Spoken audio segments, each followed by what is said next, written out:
Donna Bell. And I'm Darren Elizaris. And we want to welcome you to our program, This Week in the Valley. Here you'll meet people that are making a difference and learn about events taking place all over our area. We have a great show for you, and joining us a bit later are Ryan Edson and several others from Making the News, Monica Kinney with the Old Atlanta Locker Restaurant, and Maggie Nicky with another timely, helpful iPhone app.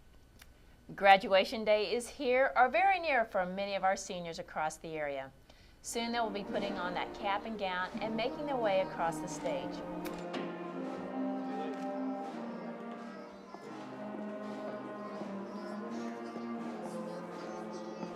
For parents out there who haven't experienced this moment, seeing your child walk upon the stage and receive his or her diploma, well, it's hard to describe without kind of welling up. I do have a little bit of time before I experienced that moment, but I do remember taking that walk both in high school and in college, and of course college, not so long ago in my mind, but those years are starting to add up, and there are moments I will always remember. Yeah. Well, graduation symbolizes personal growth and achievement, and also signifies the beginning of a new chapter. It's a rite of passage. The graduation ceremony also reinforces that securing a degree is not an ordinary or everyday occurrence, and therefore it must be celebrated as such. The tradition of wearing gowns and square hats on graduation day dates back to the Middle Ages, when the church was the sole institution of learning. Clerical robes, long gowns were the standard attire worn by medieval scholars. Gowns were also adopted as a way of honoring vows and orders to the church, as well as warding off the cold in unheated buildings. Over time, education became less associated with religious life, and the wearing of gowns was marked as a symbol of achievement and recognition. The square academic hat worn on graduation day is called a mortarboard, due to the resemblance to a tool used by bricklayers to hold mortar. Historians believe the mortarboard is based on the biretta, which is a similar hat worn by the Roman Catholic clergy. It is believed that the tradition of throwing your graduation cap in the air is thanks to the U.S. Naval Academy. Back in 1912, the Navy gave its newly appointed graduates their officers' hats in graduation, so they no longer needed the midshipmen's caps they'd been wearing for the past 4 years.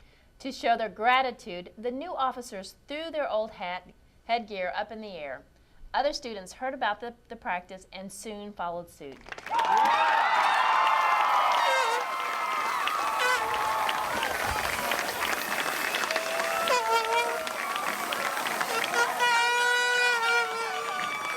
Some point out that throwing the graduation cap represents an act of defiance and celebration.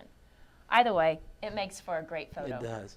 Whether you are graduating from high school or college, congratulations, you made it. The endless exams, late-night study sessions, and endless projects can be summed up in one piece of fancy paper, your diploma. Enjoy the beginning of a new chapter in your life, be it college, more college, or a career. Holding that diploma opens up a whole world of opportunities and possibilities. So congratulations, graduates. In our digital 24/7 world, people can get their news and information in an instant. Despite all the social media opportunities, the local newspapers continue to be a key information source among many adults. Many rely on local newspapers for local government activities, school updates, local jobs, community events, and much more. Our first guest, Ryan Edson, founding editor and publisher of Making the News, talks with us about some changes, including the addition of the Maple Messenger publication. So glad you could join us. I know you're busy. Thank you, Some Donna. great things happening here. Not too long ago, you started the newspaper, then we had a grand opening, and now look at where you're at. Yes, we did. We started on January 21st with Making the News on Wednesdays and Saturdays. And just recently, we began a third paper every week on Mondays with the Maple Messenger. So now we changed our schedule, and we're releasing our newspapers on Mondays, Wednesdays, and Fridays straight to your mailbox. That is amazing. That's a lot of work. It is. How do you get that all done? Well, there's news happening all the time. And Absolutely. In Macon and the surrounding areas, there's always something happening. There's a lot happening, Macon, Shelby counties, and beyond. And that's why I have a great staff that's been growing ever since we started. There were 3 of us that very first week, and now we're up to 8 as of next week. So there are many of us putting the ads and design and news and coordinating this whole thing so that people can get timely news that's accurate and truthful in print on a regular basis. So what made you decide to go with the third publication, the The Maple Messenger. Maple Messenger. It's like what used to be the Journal. Yes, the Journal a year ago came out on Mondays, and that's what we're doing here as well. And that's what people in the street are calling. It's like the Journal's back. I mean, well, it really is under a different name. And so on Mondays, it's our total market publication serving Macon and Shelby counties and beyond.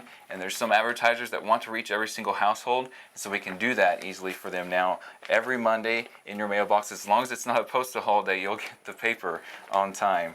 And so we have some news here on the front, some local, regional type news, and then lots of businesses are advertising inside and some inserts as well. So you decided to change the name. So Maple. This is a different name. The Maple Messenger. Well, Macon as the city of maples. Of course. It goes with the branding, the theme that we already have with Macon the News. We're still using that maple leaf. And so the messenger, when we were sending the message out from here, going to the region, and sending also the messages that the businesses, the advertisers want to give to people as well. So Maple Messenger is a different name than Macon the News because it's really two different publications all published under the same roof. And I know you're quite proud of the color, the process, the printing of the paper because it's so easy to read. Yeah, and it's so easy to read. We have the way we have our font set up and the spacing and just the very sharp print, and the color is always spot on. It makes it easy to read, and our writing style is easy to read too. People can understand the news, and that way you know what's going on. So papers arrived today, and so they just did a few minutes ago. Yes, and so what do you do when they first arrive? What's the process? Well, this is the newspaper that just came in here a few minutes ago from our press in Jefferson City, and we just take a look at it when it first comes in, just to make sure everything looks good, that it printed correctly. Because you just want to do a spot check before it goes to the post office, and that's the next big step, is make sure it's ready to be entered to the post office. There's a few reports that have to be turned in with the actual newspapers so that it gets delivered to people on time. So we have to take it to the post office. Today's Tuesday when we're recording, so that people actually get the Wednesday paper on Wednesday. So I'm guaranteeing you get the paper on time if you live inside the county. And the color pictures look good, always. So it's a mad rush to get. Once you look at it, you want to get it to the post office. So We I can do. Get out to. We take it to the post office right away, and then to our select retail vendors, I get it as well, so people can pick it up a little bit early if they want, or get some extra copies at some convenience stores or grocery stores, or even here in our office as well. We have extra copies. So if someone is not a subscriber, what do they need to do if they're interested? That's a good question, and we have a special offer right now, actually, on the front page of the current issue of the Maple Messenger. This might change next time.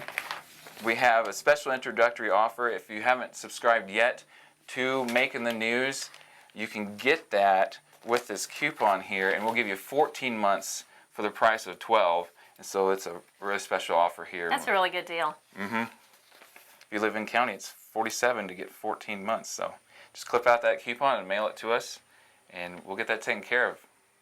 And you're always looking for news. I know it's hard to capture everything because there's so much going on, but if someone has a bit of news that they think might be newsworthy, they get that to you, what do they need to do? There's a couple of different ways you can get news to us. If you have email, you can use this address, news@maconthenews.com, or you can call us during business hours at 660-395-NEWS or 6397, and we'll pick up and answer your questions that you might have, or give us a news tip, or send us a little press release, and we'll take care of it. Well, very good. Well, you cover everything between sports and entertainment, local government. You've got it all. It's all there, all local all the time. That's a great saying. Is that your all local all the time? That works. Yeah, absolutely does. I'll have to print that in the next issue. Yeah. Well, Ryan, congratulations on everything that you accomplished, and we wish you much success, and you continue to bring us the news. We love to see it. We love to hear what's going on in Macon and the surrounding areas. It's great. So keep on keeping on. All right, thank you, Donna. You're welcome. Thank you. Thanks, Ryan. With so much happening in the area, it is good to know Macon the News has it covered. Now, residents in Atlanta don't have to go far to get a good home-cooked meal. The Old Atlanta Locker Restaurant, home of the 25-cent coffee, opened its doors recently, not just for the Atlanta residents, but for everyone to enjoy. Monica Kinney joins us next with more. We are at the Old Atlanta Locker, home of the homemade cream cheese pies and 25-cent coffees. Yes, ma'am. And I'm with Monica. Monica is the person that does everything. Office manager, waitress, co-host, grocery runner. And we're pleased to be here with you. Thanks for joining us. I know you're busy, but we appreciate having us. Yeah, I appreciate a few minutes of your time. So this is the newest restaurant in Atlanta. Yes, the only restaurant in Atlanta for that fact. So very exciting. What inspired you to open a restaurant here in Atlanta? Well, my family is actually from this area. Grew up around here, went to school in Callio. My husband had previously owned a diner out on the East Coast, and when this became available, it was just like, it was dropped in our laps. So we took advantage of the opportunity, and here we are.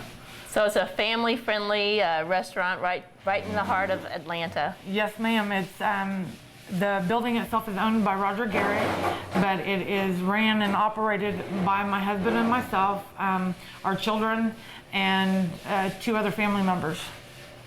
So the Old Atlanta Locker, there's some history to this, the name of this place and this building itself. Tell us a little bit about the history. Actually, it was, if I'm correct, it opened in 1947 as the Atlanta Locker Meat Processing Plant. It's been through several other people. After it closed as the meat processing plant, it became the restaurant, and there again it's passed through several hands. It had been closed for I think 3 years or so before we took over. So a lot of history. Everybody knows it as this, and so we left it as such. Well, when you walk in the door, the decor, it's a kind of a surprising look when you come in. So tell us a little bit about the decor. The decor actually was left from previous owners. It still has the rails from the meat processing plant. It still has the walk-in coolers from the processing plant. 2 of the back coolers have been turned into dry storage areas, but most of it still has the holding pens out back even. Oh my goodness! It's great. It's a great place. It's a lot of character right here in this restaurant.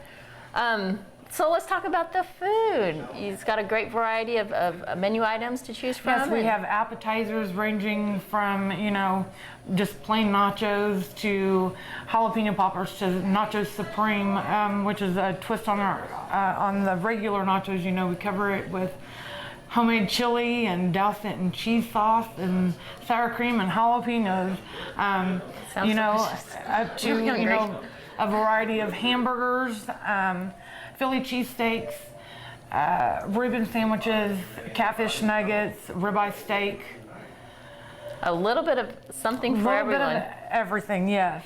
And since you are local, you mentioned earlier that some of the items you would purchase locally, like the eggs and some of the vegetables and things. Yes, the eggs are purchased locally from a lady by the name of Debbie Young.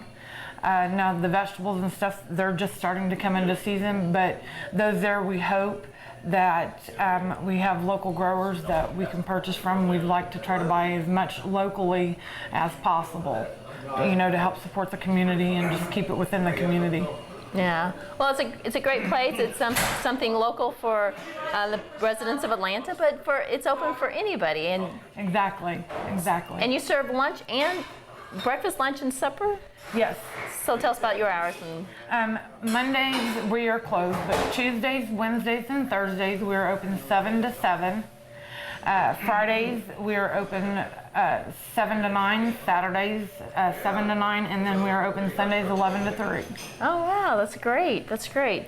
And we have to talk about those homemade pies. Now, that's something you're famous for, obviously. We have had a lot of people come in and ask for those.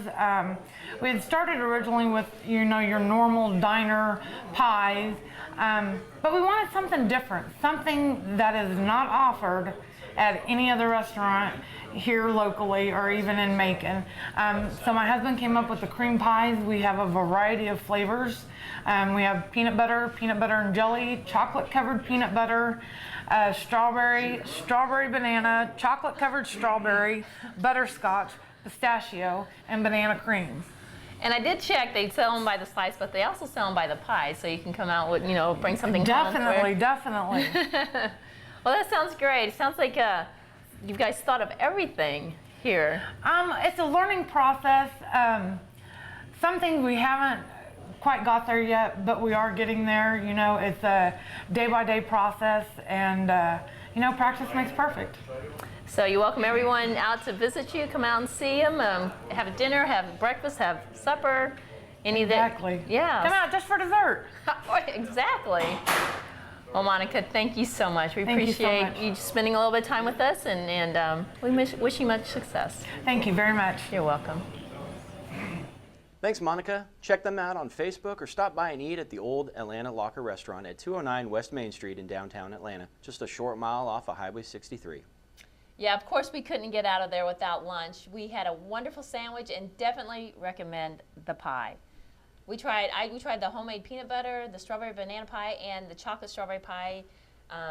All delicious. Well, I've got to complain because I don't get to make it to every one of these offsite shoots, so that would have been one I would have loved to attend. I'll have to go on my own. Yeah, that's right. It's not too far from here, so enjoy it.